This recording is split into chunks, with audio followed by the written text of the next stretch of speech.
What's up, everybody? Welcome back to the channel.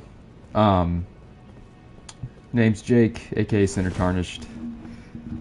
I have kind of a different video today. My brain is going crazy. So I wanted to take today to basically just have a discussion with y'all about the things that I've been finding lately that really resonate with basically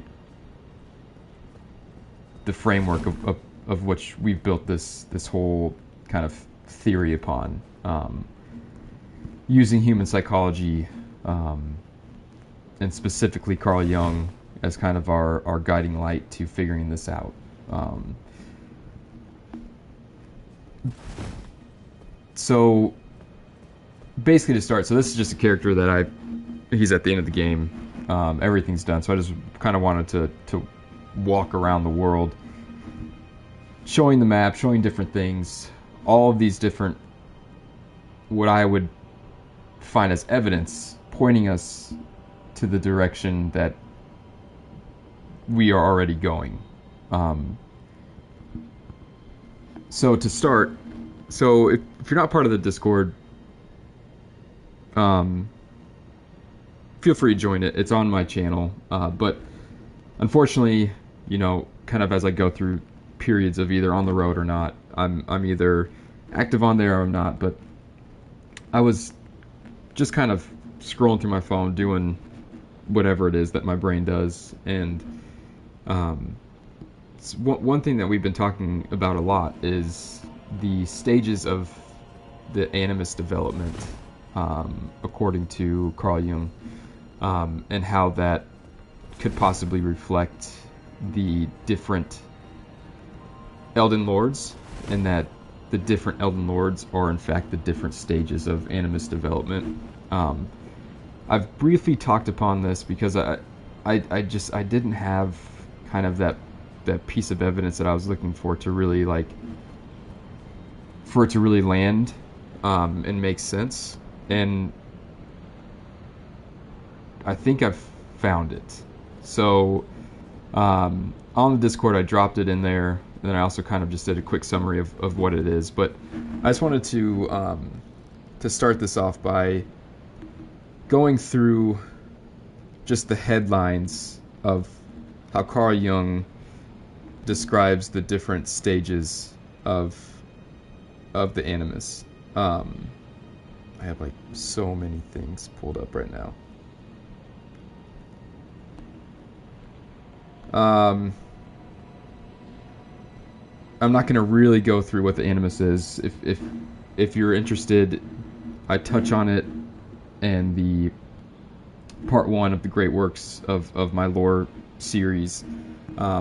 Basically, it's a vital part of the human psyche. If it's a female subject, such as Marika, then she has an animus, basically the masculine counterpart of her soul. And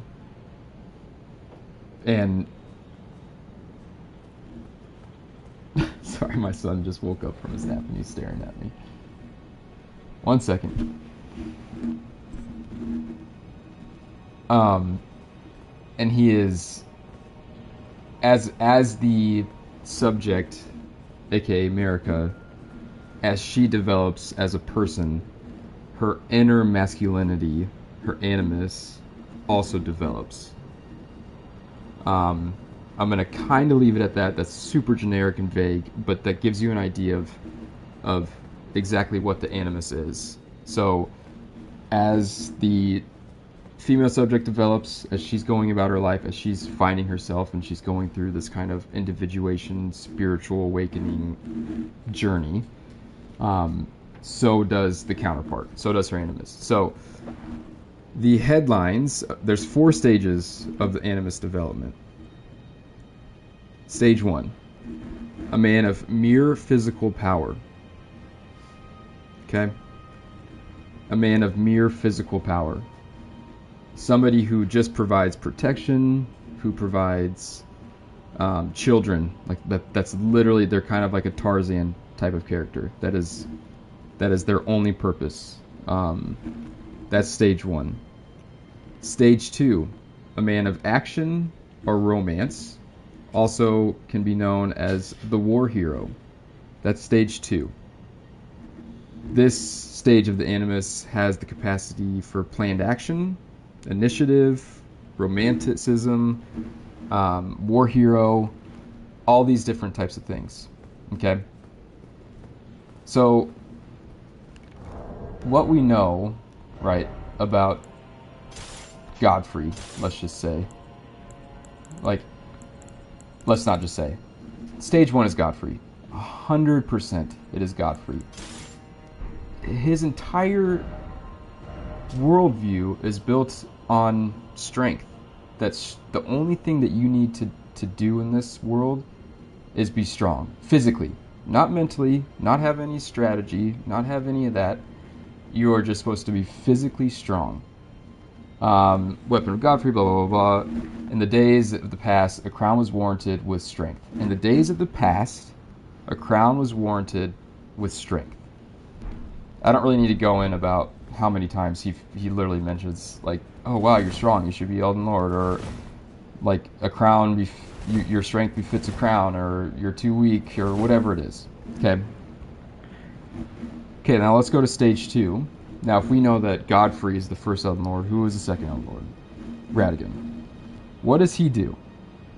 He seems to be a man from nowhere, and then he becomes a war hero. Right? He leads the golden armies. We'll just go to him. We learn this through the statue monuments, or the sword monuments, rather.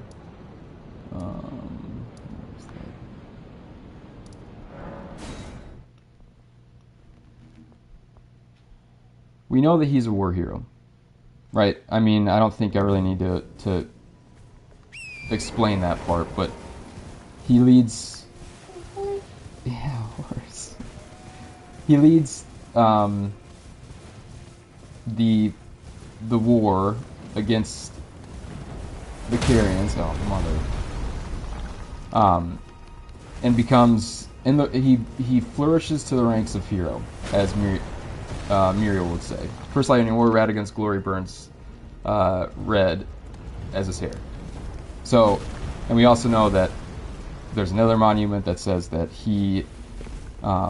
there's no victor, instead there's a vow taken, or whatever it says at the second one. So he's a war hero for sure. He has initiative because he is deciding to wed his enemy, basically. And he also is a man of romance. I mean, he's the only person that we know that, like, takes vows, gets married.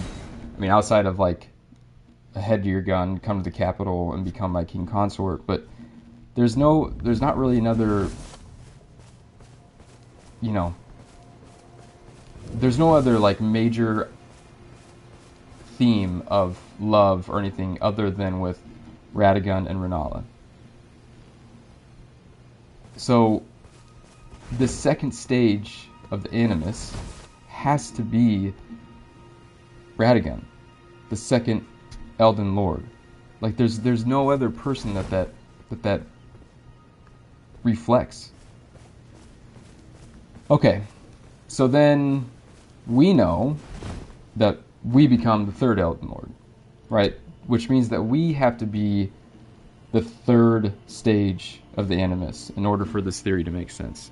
Okay, so here's what the third stage is about. A professor, a scholar, or an orator. Basically, we're a learned person. And to me, like, that's exactly what we are. I think that this is kind of twofold. Like, it's almost like Miyazaki is breaking the fourth wall and saying that he knows how much this community will dive into the lore, into the story, into the world. We go around collecting every little tiny bit of information that we can get. I mean, we stare at statues, for God's sakes. We buy books. We do all of this research to try and understand this world, to for the betterment of the world. Like, that is literally our purpose. Is we go through this entire area, through different points of history, through different points of America, through all of these different things, in order to, by the time that we get to the throne and inside the Erd Tree, we are able to make a decision based off of the experience and knowledge that we have gained to enact our order upon the world, for our next stage to take place. It is a improvement upon the second stage, the previous, our predecessors, basically. I mean, I don't think that there's really much wiggle room in there. Now, obviously there are tons and tons of nuances in this, but to me this is like a very cut and dry thing. I don't see another character who better fits that than us. Now, there are other learned characters in here, right? Like, obviously, Gideon is like the all-knowing, right? He is like, his entire quest is about knowledge and attaining knowledge, but he doesn't do anything with it. He doesn't have the real life experience or the true information to put that into action. He is not a man of physical power. He's not a man of initiative, so he doesn't have stage 1 or stage 2. We do. So that is why we are the third stage, aka the third Elden Lord. Now, we know, based off of what I've said, that there are 4 stages of the Animus, and that these stages reflect the developmental stages that Queen Marika is going through. So, the 4th stage is a man as a spiritual guide.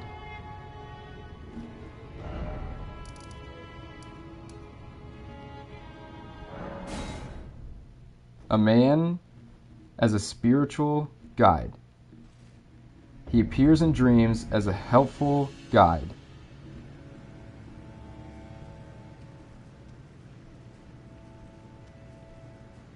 I mean, when I read that, and we know what is on the cover or whatever is on the DLC, like, it gave me kind of like shivers. It also says that in like the Greek god, it appears, it takes the appearance as Hermes, the Greek god, the messenger of the gods. And who do we know that literally has like messengers that blow a horn for gods? And that the Halig Tree symbol, I don't know if I can quickly find something. Oh boy. Does anybody know what I could find that would quickly be like? Oh, it's probably in here somewhere. Halig Tree Town? The Halig Tree is the caduceate, like the like that kind of pattern, like the winding pattern, the two things into one pattern. Why can I not find anything? And that is literally the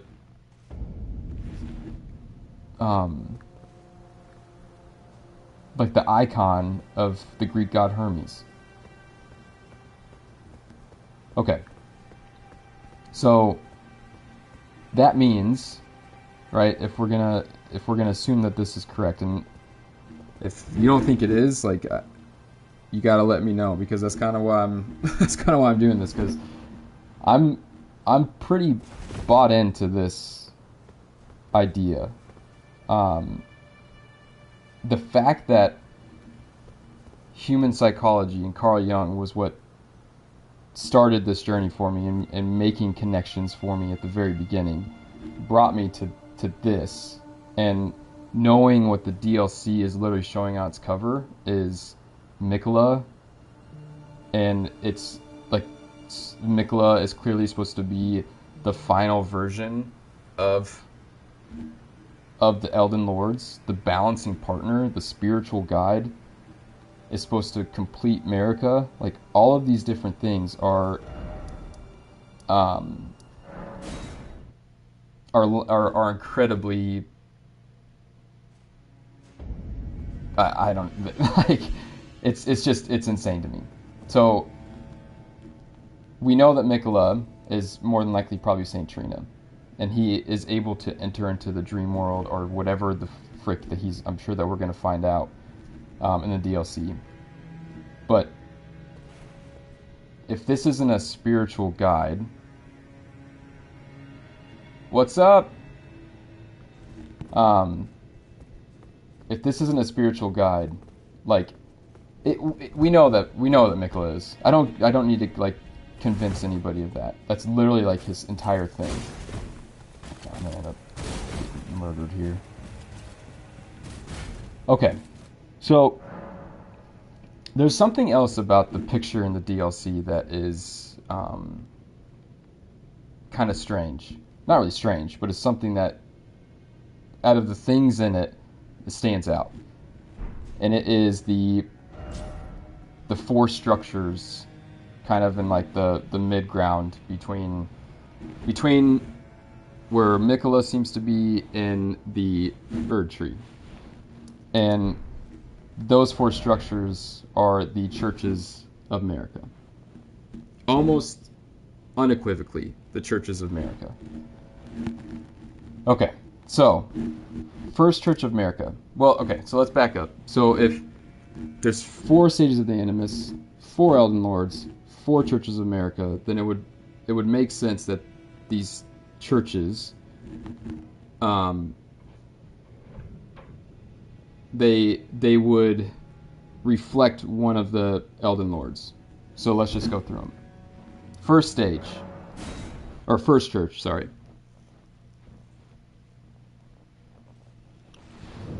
is in the mountaintops of the Giants.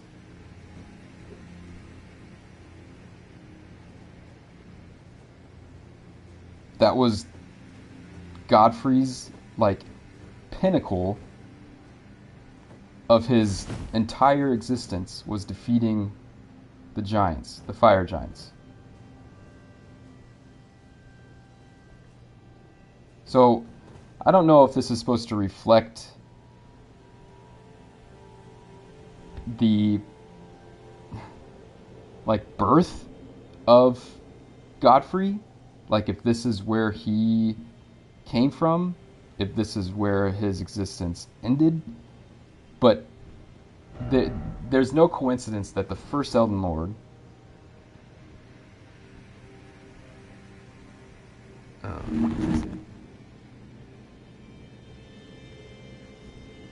can't read.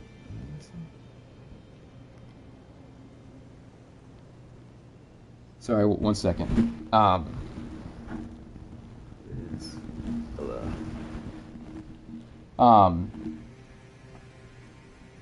There's no way that this is a coincidence that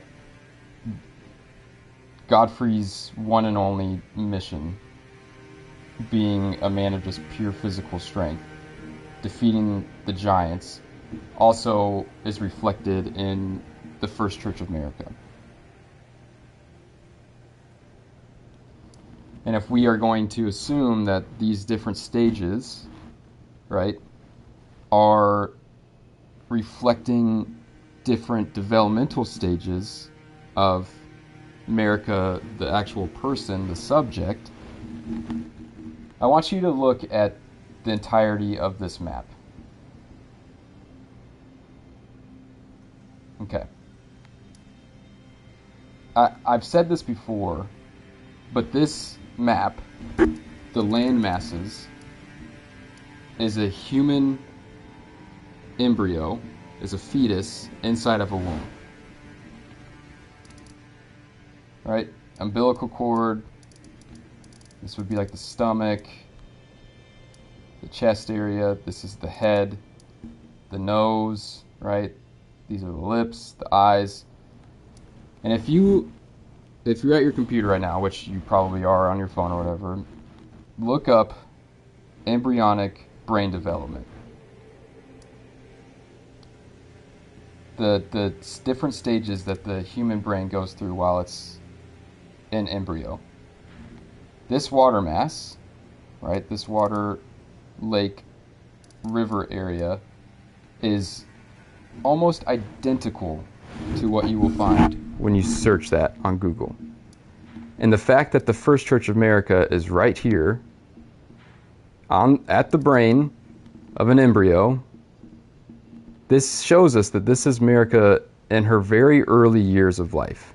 Maybe not actually in her embryonic stage. I think it's more of a, like, this is what is, it's just a time reference that she's young in this stage. Is no coincidence. This is all fitting incredibly well. And if you need, just go Google Elden Ring map. Like there's a one that you can like toggle on and off all the different waypoints and things.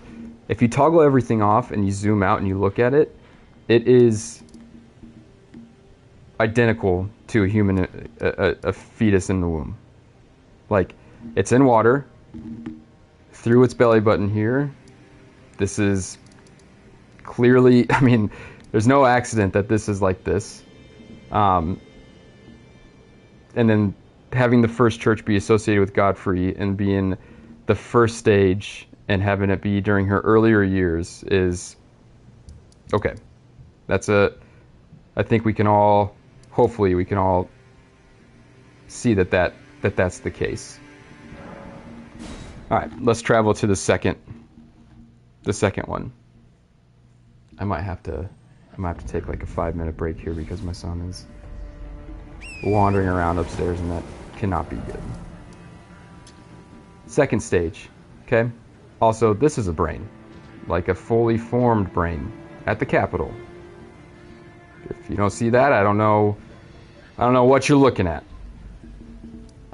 We also know that this is going to be something about Radigan, right? This is Radigan and the Capitol are kind of synonymous. It's also red, like Radigan's hair. Okay? So, let's go to it and let's see what we find. Kind of forget how to get up there, but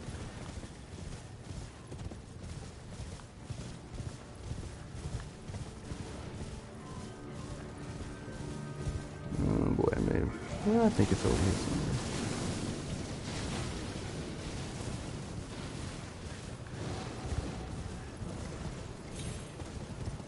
Oh God, there it is.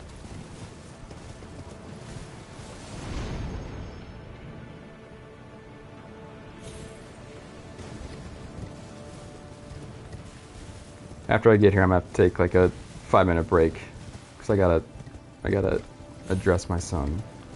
Okay, so we finally arrive at the second, right? Second stage.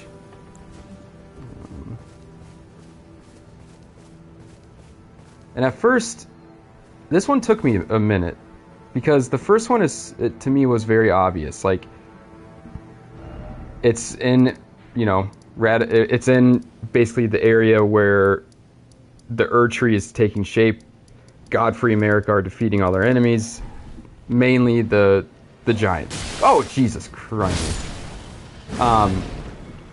And then you get to this one, and it's like, okay, yeah, this is definitely, like, the color is red, it's by the capital, so this is Radagon, that makes sense, but what does it mean for America? Because the other one meant, if this was an embryonic brain, and the development of it, that, what is this showing us? And then I thought to myself, well, this is like the blood area, right? Like, this is, you fight the blood thing, and to me, especially knowing how Miyazaki likes menstruation and the whole bloodborne thing is no secret, to me this represents America's more adolescent years, when she's developing as a woman, and she is looking for love and all these different types of things, and looking for a handsome person, to all these different types of things. And roses and blood and all this type of stuff point to a very particular moment in time of America's development. All right, I gotta address my son really quick. I'll be right back, and then I'll answer your question, Jermaine.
What am I doing wrong here?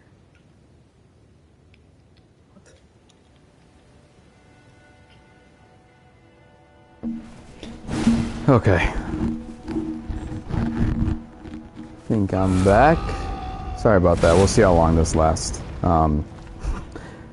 He's only 2, so he's a fickle one. Yeah. So to me, that is, again, it fits super well, and I don't, it's kind of in a bad spot. But I think you're asking who is Ella, or Erith? I'm assuming you're talking about the church, and I don't think that there's any way that we're ever going to find that out, if I'm being honest with you.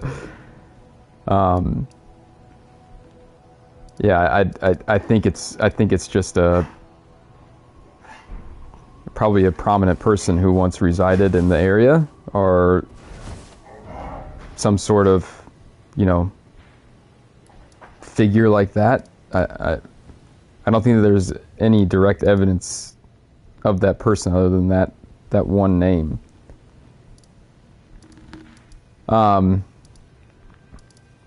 Okay, so now Third Church. So Third Church, it is another developmental stage for America, but it also has to tie with what we're doing here, right?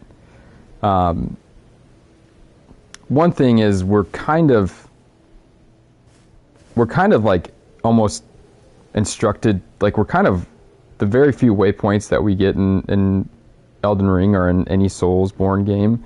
One almost points us directly to here, because D gives us a little spot on the map very, very, very early in the game that basically guides us here. So if you follow kind of the natural progression of the game, this should be the first church that the character comes to, the Third Church, and we get the mystique or whatever, the other flasks here. But besides that, there's nothing really here that points to us, except when you remember why we were, pointed to here in the first place. And then it becomes clear that how this Third Church ties to us, the player character. And it's this portal, and where it takes you, and the implications and meaning behind it, is literally why we are here.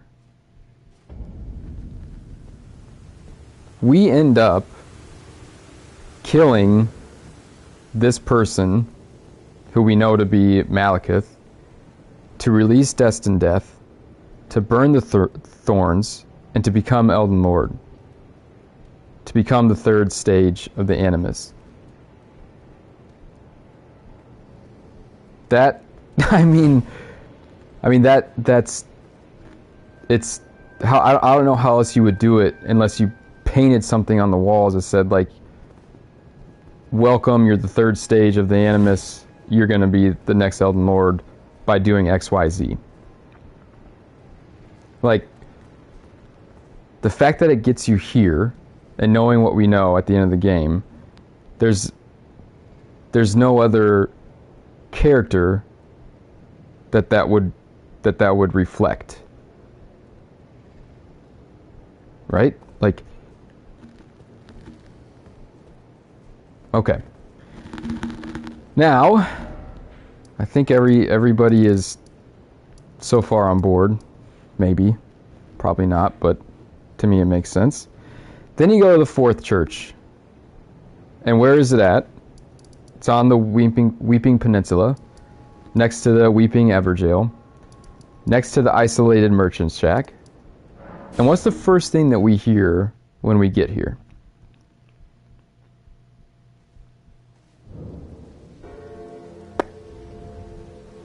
Bells.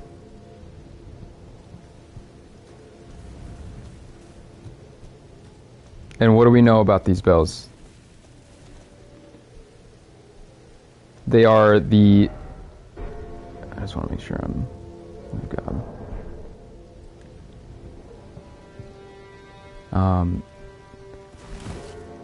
They are associated with basically the afterlife, the dream world, the spirit world. Who else is? Our main man, Mikola. Mikola is currently trapped in the spirit world, probably, as would be evidenced by the DLC image and also all the other endgame stuff that we know to be true. And it seems that he is on a quest to find something. Whether that's trying to bring back Godwin, whatever it is. It's him alone doing it. Right?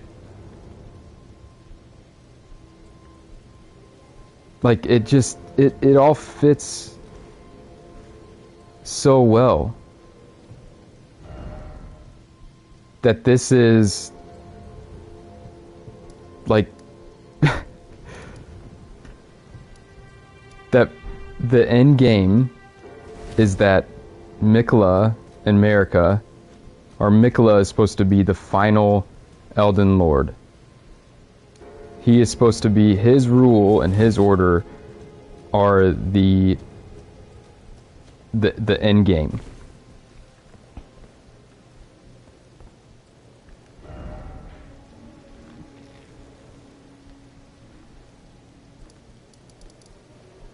A story of human development through birth, through adolescence and love, through understanding, and through basically enlightenment, are all reflected in the Elden Lord.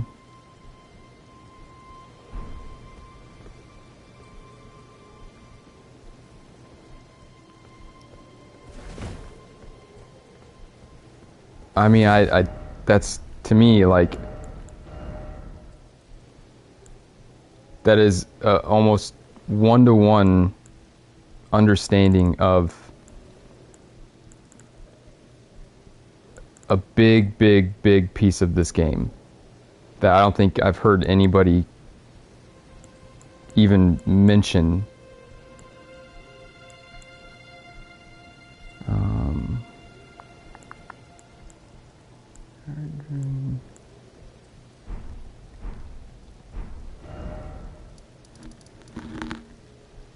So, that got me down another rabbit hole.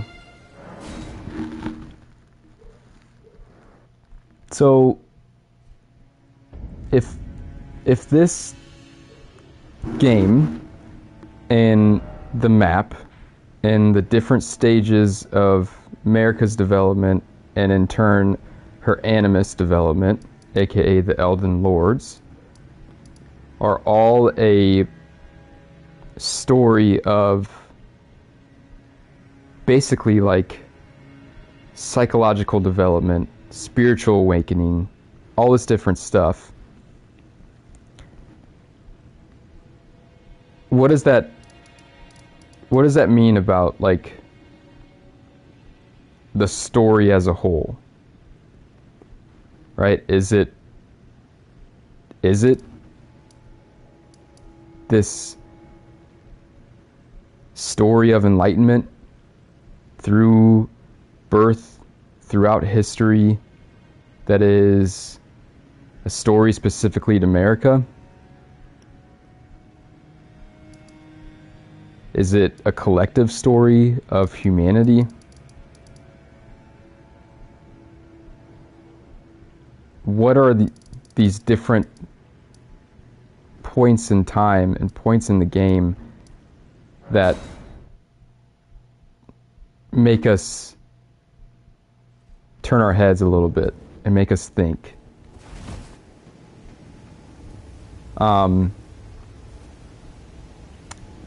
me, based off of everything that I've found and have talked about, I believe that this story is a story of human development, and specifically kind of like a spiritual awakening. And I've mentioned on the fact that I think that God, when dying, represents ego death, and I want to touch on that a little bit here as well. Maybe I should just go there. Oh.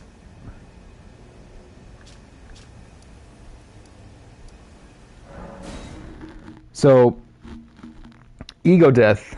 Here, I'll just read you something really quick.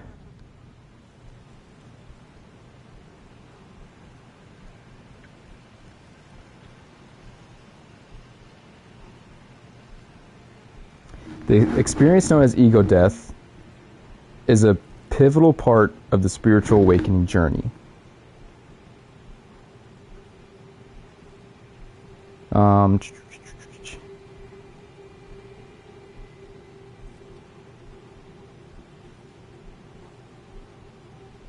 The ego gives us this sense of duality that is the opposite of reality. So it is division of life into opposing forces such as love and hate, good and bad, right and wrong, holy and sinful. When we divide life, we suffer. Okay. So we know that America, right, in her very early years, divided life. Literally, life. She divided life into the most basic life and death, what she deems as good and bad. Right? And from that moment, the birth of the Erd Tree and the Erd Tree's reign ruled. The ego is this divisive aspect of our psyche that causes these divisions. It is a thing that we see, that we put judgment towards, that says we like this and not this. This is good, this is bad. This is pretty, this is ugly. And it is the end result of that is Red Rum says, why do you think all the death imagery is aquatic? Well, I think that's a very for me, in the framework that I'm working off of, that this is America's inner world, and Bloodborne kind of does this too, is that water represents kind of like this unknown, mysterious, unconscious realm. And I think that when that happens, because one thing that in this article that I'm reading about ego death is that you can't actually kill parts of your psyche. You can't kill the ego. Like you can assimilate it, and you can do these different things to help your overall quality of life, but you can't actually kill it, which I think directly reflects the fact that Godwin doesn't actually die, right? Like he kind of just is in this place of unknown. And I think that that's just a representation that Miyazaki likes to use specifically to let you, the player character, the person behind the wheel, understand where these people are going.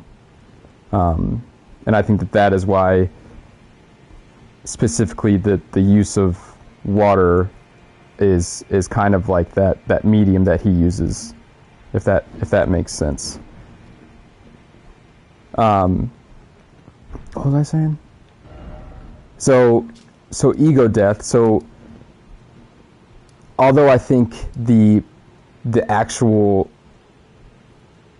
aspect of the ego, I think that the ego is symbolized in two different things. I think that it is symbolized in the person Godwin, and I also think that it's symbolized in the Erd tree itself. We know that early in her years, there was this time of great abundance. Life was flourishing, all these different types of things. And the ego, this godlike golden child that you perceive yourself to be, is a very powerful force. And it grows and it grows and it grows, and it casts this golden light upon things that you deem as good. But they're as above, so below, right? So as that is happening, because you're causing more and more fractures by judging this is good, this is not good, you're creating more and more suffering on the other end of that will eventually catch up, right? So this abundance is going to have a massive fallout at some point. So America in her early years, she's defeating all of her enemies, she's judging things as good or bad, and she plucks out death from the Elden Ring, which, if you're just joining me and you haven't really watched any of my stuff, I believe the Elden Ring is a physical representation of America's psyche. Like, it's all the different rings and the different great runes are parts of America's identity, basically. So she plucks this piece out of her and throws it away. We do this all the time. We deem ourselves as, we like this about ourselves and not this. I'm going to do this and not that. And every time that we make that decision, we're creating our shadow selves. So there is a flip side to this whole landmass, to the lands between. And my guess is that's what the DLC is. My guess is that's where Mikola is at. Because in order to ego death to happen, and happen effectively, you have to reassimilate, and you have to accept all of those different things about yourself. So, and Mikola is the one to do that. He's the best of us. He's the final version. He is the spiritual guide. Nobody else is suited to do this except for him. Okay, so ego death, you can't actually fully kill your ego. But there's things that you can do. But if we look at Godwin, right? Godwin the golden child, he can't do anything wrong, right? He is the best of what America, you could look at America and Godfrey's children as literally, look at Godwin as the Erd tree, basked in light, right? He is the golden child, the best thing possible. He is the next best thing. And then you look at Moog and Morgott, and they are cast to the deepest depths of the capital, in the dark. That is, like, it's such a beautiful, poetic way to once again show this division of our ego selves and our shadow selves. Something in the light that grows with abundance, but on the other side of it is this fear, this hatred that continues to grow because it never sees the light of day. Godwin and the Erd tree are one and the same. They are the ego. They are the representations of the ego. Godwin dying, right, and the Erd tree starting to fade is a very good thing for America's process, right? She is choosing to go through this process. And one of the things that makes an individual begin this process of ego death, there's 7 stages of ego death. when you begin this, it's usually in a result to a traumatic experience in your life. There's a reason that people go through an ego death. And I'm not sure, I don't think that we'll ever figure out exactly why America is choosing to go through this ego death, like what the traumatic experience was that started her off. But it must have been something pretty profound for her to do something. And the only thing I can think of is that maybe she lost a real world child. Like maybe she wasn't able to carry a baby to full term or something along those lines. Like she had a stillbirth or something, just from the clues that we're getting about the map and all these different things. Like there was something that caused America to start this process. So let's just quickly go over the stages. I'm not going to go into super big detail, but stage 1 is called spiritual awakening, as we begin to wake up to life. It's triggered by an existential crisis, a tragedy, a chronic illness.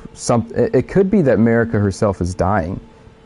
Like it might not be anything to do with another person. It could be that she has a sickness and she is dying, something along those lines.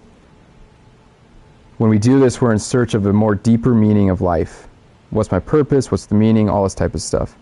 And one thing that we know that happens on early in America's life is that she searches deep into the golden order. And this doesn't seem to be triggered by anything, right? Like, she says, I'm going to search the depths of the golden order. No longer are the days of just blind faith. Like, I gotta really figure this thing out. That's step 1. Her doing that and choosing to do that is the first stage of ego death. Now, this next stage is crazy. Stage 2 is called the dark night of the soul. What does that sound like? Night of the dark knives? Like Night of the black knives? Like it's the dark night of the soul is stage 2. Right? And what happens in that cutscene of Night of the Black Knives is the ego and everything that America has known and loved and cherished, she lets go of. She kills her ego because it's stage 2. It's no coincidence that these the Black Knife assassins are basically descendants of America. They come from the same thing. Like, it's her. She's making these decisions to do it. The dark night of the soul is a period when we feel utterly lost, lonely, and isolated from others. It is the accumulation or culmination of our suffering.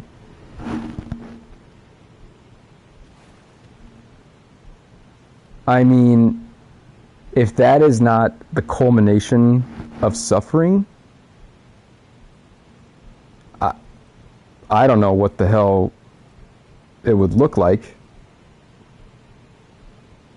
Right? Deep down we know something has to change, but we don't know where to look or where to start. The Night of the Black Knives, the dark night of the soul, stage 2 of ego death.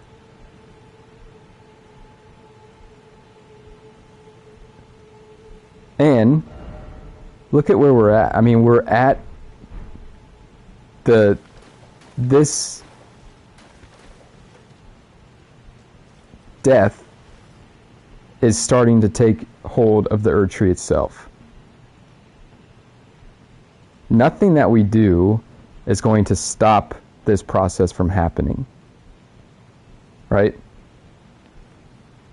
They are one and the same. Godwin and the Erd Tree are one and the same.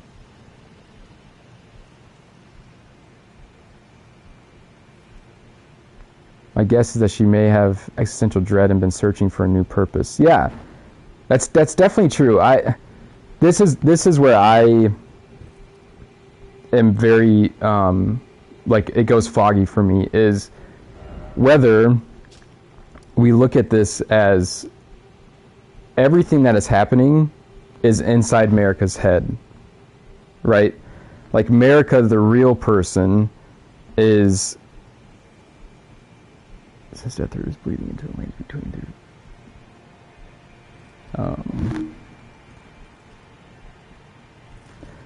Like America is either a real person outside of this, right? Just like me or you. And this is what's happening inside of her. She's going through this, and this is because it's a work of fiction. It comes to life on the screen. Or if this is a real place, America is actually God, and she is going through this because she wants out. And just like what Goldmass says, the folly or whatever, the fickleness of men is the same as God's, or whatever the saying is. You know what I'm trying to say. That's why I have no idea, and I don't know if it matters, right? Like that could be a point where Miyazaki's like, it's up to you to decide if you believe that this is a real place, that this is actually happening to, or if you believe that this is all inside of America's head, and America is a human just like you or me.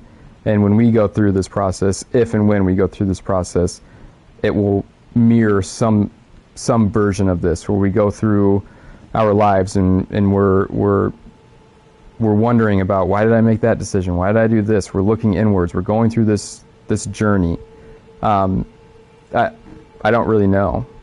I don't know. What do you think about the theory that since death root is bleeding into the lanes between through God, when that maybe life is somehow bleeding into the spirit world? I don't think that is what's happening, Red Rum. I think it's a redrum, however you want to say it. I don't know how you want to go by, but I think what is happening is that this, if we look at the lands between as America's inner world, which I tend to do, this is all inside of her head, and this is her current emotional, spiritual, psychological existence, and she's going through something like ego death, that is shown by the death of Godwin, the ego, spreading its tentacles across everything, right? I think it's just a visual representation of ego death is starting to take hold of America's psyche, which is actually a good thing. But it is still a death of, like, you're letting go of something that you once cherished and deemed, very essential part of life. So it looks ugly, right? But the other side of it is beautiful. It's this awakening, this oneness, this harmonious way of life, that doesn't have these fractures and divisions and all these types of things. I think that is what's happening with that. And she could have been, searching for, having dread and searching for a new purpose in her regular life. She is just a person like you or me. Like, she could have been at this crossroads of, like, I don't know who the fuck I am anymore, and I need to figure this out. Like, that's something that happens to people every day. This is not like this. It doesn't have to be this gigantic shamanic, spiritual journey that requires ayahuasca or DMT and like this whole traumatic experience. Like, these types of things happen all the time.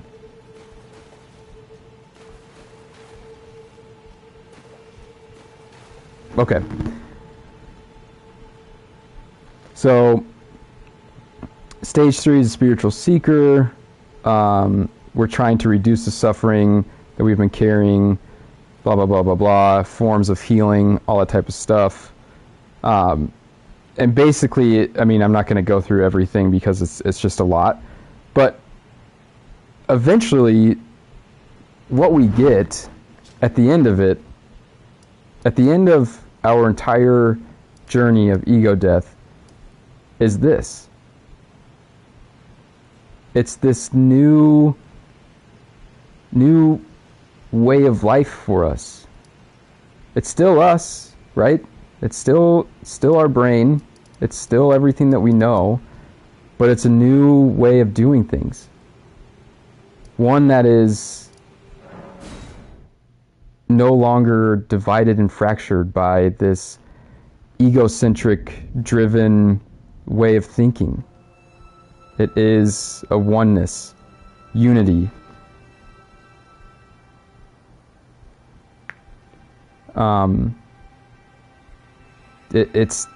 It's literally, it's Mikola. The end result of ego death is somebody like Mikola. Somebody who is loved and cherished. Somebody who is spiritual. Somebody who does something just because it's good and not because they're looking to do something else. A healer. A new way of thinking.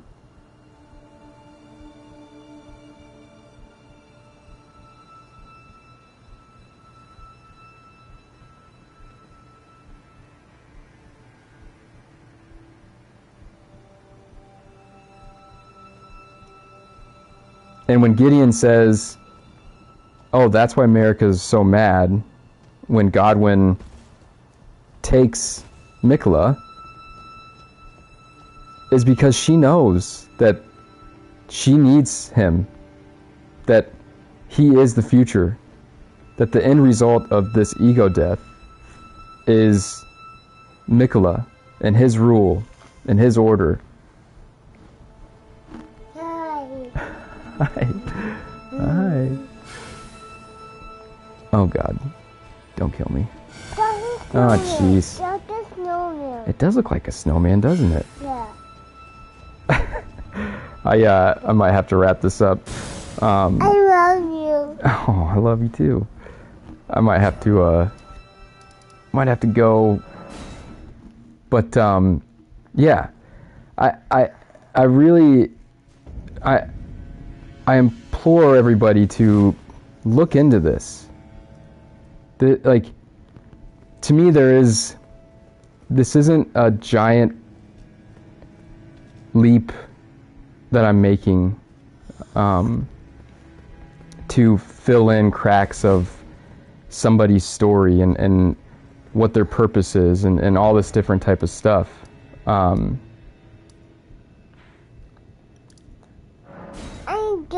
I need donut. Okay, we'll go get one. Okay. You want to go up there? I'll be right up. Okay. You wait up. I'll be right up. Yes. You wait up. Okay. To me, this is a well-rounded story that paints a picture in its totality of exactly what is happening, why we're seeing the things that we're seeing, and why we're doing the things that we're doing, and why Mikola is this super important but vague character that apparently we're going to find out more in the DLC about, and why he's a healer and he has the ability to cast out outer gods and I love you. And all these different you. things. I love you. There's a lot more to come, guys, and I plan to make a legitimate lore video about this, but I was gonna sit and talk for quite a bit longer, and maybe I will. Maybe I'll hop back on here in a little bit, but yeah, let me know what you guys think. I'd be really interested, and like I said, like just dive into this a little bit and do the research for your own. Don't take my word for it. I don't. Okay. All right. Anyways, guys, I gotta go. Much love. I hope you guys have a good day, and I'll see you in the next one. Peace out.